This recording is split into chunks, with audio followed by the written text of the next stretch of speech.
सुकन्या अपने घर के बाहर एक छोटे से टेबल पर कोयले वाली इस्त्री से आसपास के लोगों के कपड़े इस्त्री करने का छोटा सा व्यापार करती है। इस काम से बहुत कम कमाई होती है, इसलिए सुकन्या को कुछ भी करने से पहले 100 बार सोचना पड़ता है। सुकन्या की एक बेटी लावण्या और एक बेटा है राकेश। दोनों बच्चे छोटे होने की वजह से उन्हें ये नहीं पता है कि उनकी माँ एक एक पैसे के लिए कितनी मेहनत करती है, इसलिए ऐसी बातें करते हैं। मैं पिछले साल से एक नया बैग मांग रही हूँ, लेकिन आप मुझे एक स्कूल बैग नहीं दिला रही हो माँ। राकेश ने कल नई पेंसिल मांगी थी और आज उसे वो मिल भी गई है। लगता है मैं आपकी असली बेटी नहीं हूँ। बताओ, मुझे कहाँ से उठा कर लेकर आई हो? ऐसी बातें नहीं करते हैं बेटा। पेंसिल सिर्फ 2 रुपए की होती है और तुम्हें जो स्कूल बैग चाहिए वो 1000 रुपए से कम नहीं है। लावण्या अपनी माँ की बात सुनकर गुस्से में बिना कुछ खाए पिए वहाँ से चली जाती है। वहीं कोने में खड़ा होकर वो सब देखकर राकेश भी चुपचाप वहाँ से चला जाता है।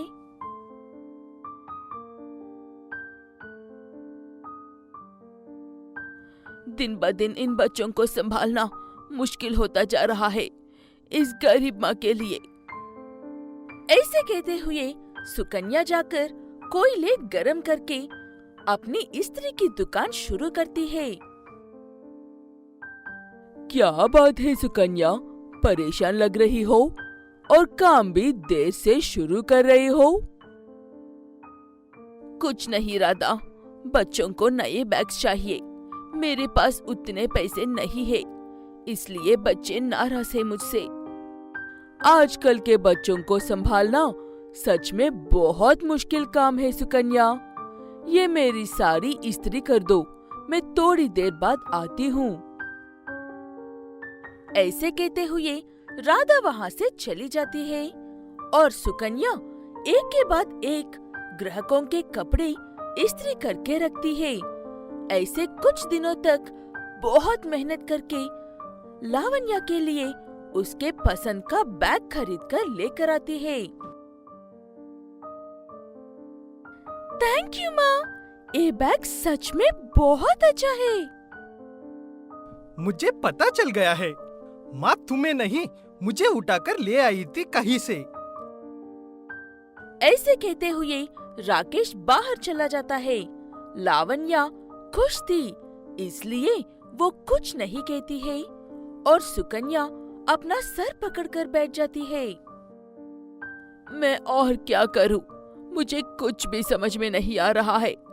कितना प्यार करने पर भी ये बच्चे अपनी महंगी ख्वाहिशों से मुझे शर्मिंदा और दुखी कर रहे हैं।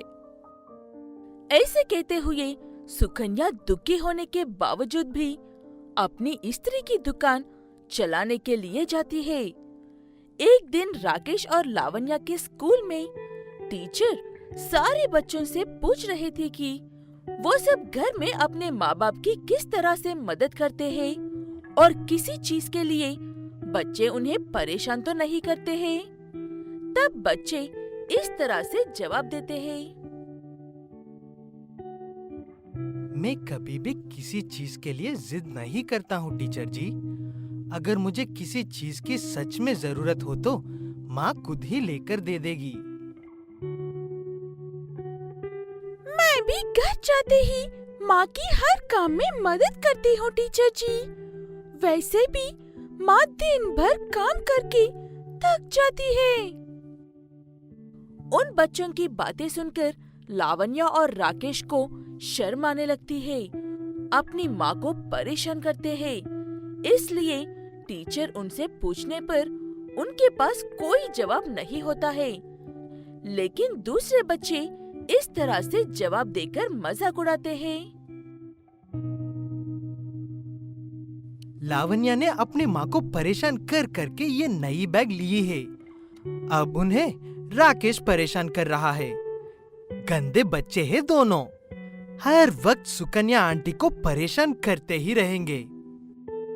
बच्चों की बातें सुनने के बाद टीचर राकेश और लावण्या को अच्छे से समझाते हैं। उसके बाद से दोनों भाई बहन सुधार कर अपनी माँ को परेशान किए बिना हर बात मानकर हर काम में मदद करते हैं। वो देखकर सुकन्या को बहुत खुशी होती है और इस्त्री करके ठीक ठाक पैसे कमाती है। बुलबुलपुर नाम के गांव में विमल नाम के एक व्यक्ति के पास एक मोटर बाइक थी जो बिल्कुल एक मुर्गी की तरह लगती है। वो बाइक दिखने में बड़ी और बिल्कुल एक असली मुर्गी की तरह लगती थी।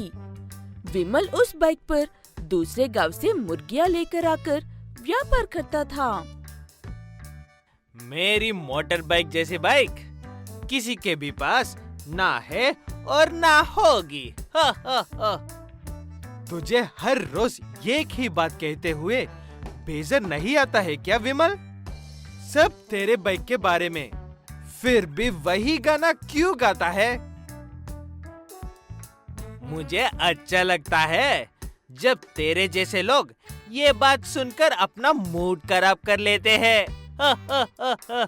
विमल अपना व्यापार तो बिना लालच के अच्छे से करता था, लेकिन उसकी यही एक बुरी आदत थी कि वो लोगों को अपनी तारीफ सुनाकर नीचे दिखाता था।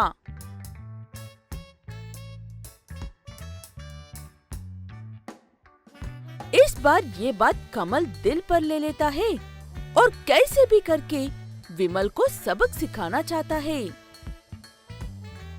संभल कर विमल, तुम बातें बहुत गलत करते हो।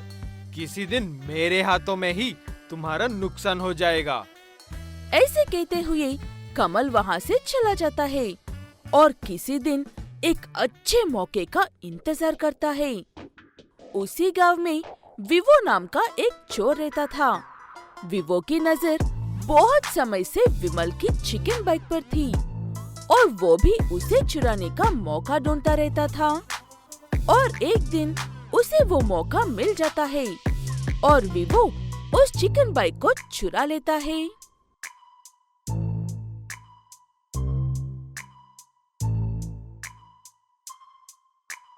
हा हा हा हा। आखिरकार ये बाइक मेरी हो ही गई। अब मैं खूब घूमूंगा और झूमूंगा और खूब चोरियां करूंगा। ऐसे कहते हुए विवो विमल की चिकन बाइक लेकर हर गांव में चोरी करते हुए और चोरी किया हुआ सामान उसी बाइक के अंदर छुपा कर रखता है। यहाँ पर विमल समझता है कि कमल ने उसकी चिकन मोटर बाइक चुरा ली है, इसलिए कमल के साथ झगड़ा करने लगता है। तेरे ही गंदी नजर थी मेरे चिकन बाइक पर। चुपचाप बता दे कहाँ पर है मेरे चिकन बाइक। हाँ, मैंने कहा था, लेकिन कभी भी ऐसा नहीं किया है। मैंने तेरी चिकन बाइक नहीं चुराया है। लेकिन मैं खुश हूँ कि तेरा बाइक को किसी ने चुरा लिया है। विमल उसकी बात सुनकर चुपचाप वहाँ से चला जाता है, क्योंकि जब उसके पास चिकन बाइक थी तब वो ऐसे ही दूसरों के सामने अखड़ करके उन्हें दुखी करता था। इसलिए कमल आज उसके साथ उसी की तरह बात कर रहा था। ऐसे पुलिस वाले चिकन बाइक पर सवार कर रहा एक चोर को ढूंढ रहे थे।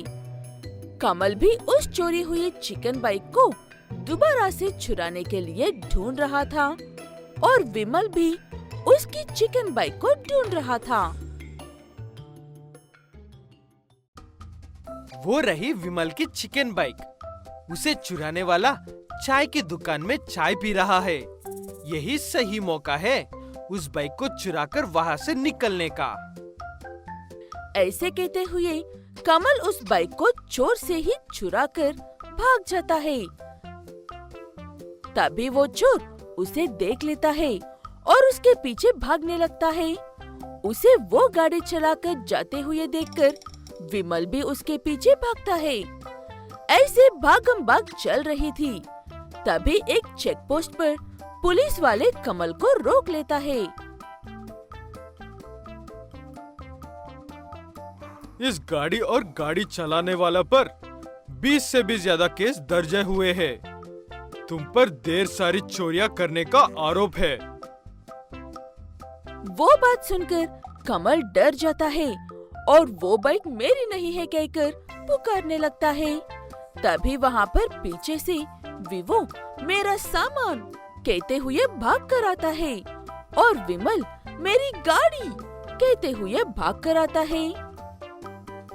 इंस्पेक्टर साहब, ये चिकन बाइक मेरी ही है। ये इंसान इसे चुरा कर भाग रहा था। इस गाड़ी के अंदर जो सामान है वो मेरा है। ये इंसान मेरे सामान को भी चुरा कर भाग रहा था। पुलिस वालों को कुछ भी समझ में नहीं आता है, इसलिए वो सबको पुलिस स्टेशन लेकर जाते हैं। और सारी बात जानने के बाद पुलिस वाले विवो को जेल में डालकर विमल और कमल को छोड़ देते हैं। उसके बाद विमल फिर कभी भी अपनी चिकन बाइक के गाने नहीं गाता है और चुपचाप अपना काम करके अच्छे से रहने लगते हैं।